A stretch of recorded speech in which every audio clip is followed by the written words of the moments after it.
Dr. William Mount, former ambassador. People ask me all the time why the United States has to go to war. Why are we constantly at war? 14 July 1944, the Bretton Woods Agreement was signed. And so was the United Nations Treaty and the initiation of the International Monetary Fund, which owns the United Nations and the United States Corporation, which is 54.5% owned by David Rothschild, whose real name is Bauer. He's not Jewish. He works for the Deutsche Bank, which works for the Vatican Bank, which works for Rome, Lucifer incarnate. He claimed to be Lucifer incarnate in 1869.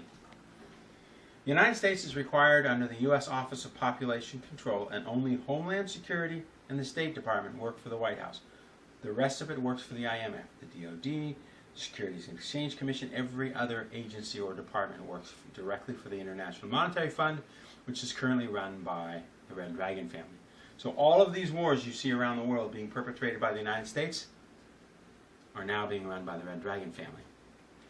We're required under treaty obligation not only to maintain the status quo, but to maintain populations. I.e., in Yemen, we have to reduce the population. That means U.S. citizens there will be bombed. They can't leave because they have to continue to spend the U.S. dollar. In Yemen, the welfare we send them, they must spend there. That means that we have to send troops in there and bomb the hell out of them. So we're destroying Yemen. We're destroying most of the world. We're obliterating the world. When the United States went into Yemen, just like they're doing in all countries, to loosen up and allow them to control Yemen, they have to ship all their murderers and child molesters over to the United States, in which place we give them $4,000 a month, a house to live. 2 years after they move into the house, we give it to them with no tax consequences. They get full medical and full dental, and they get something called a no-interest loan with unlimited amounts that they don't have to pay back. So all those gas stations that are being purchased by all those people who don't speak English, they're being purchased generally by people who are convicted murderers, child molesters that we cannot arrest, because if we arrested them, we'd have to send them back to their country. I met a guy who runs a prison of 300 men, and they arrest them, and then they send them back onto the streets to kill and murder again. That is why the United States is breaking down. These areas are the areas of the United States that they've moved to, and these areas are going to be covered by jade helm, and they're going to be killed. Most people will be terminated in those areas. And the reason is the time has come. The Chinese have contacted me and said it's going to be a purging. That's it.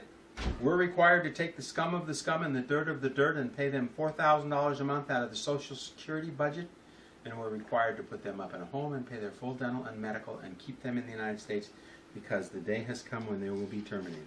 And do not fear the chip. It is not the mark of the beast. They can tattoo my arm. They can put a chip in here. They can cut off my hand. They can cut off my head. But they cannot change my relationship with God or your relationship with God. So do not fear the chip. It's something that churches are putting out they don't understand. Deuteronomy says the mark of God is on your forehead and on your right hand. That means what you do and what you think and say. They cannot change your relationship with God.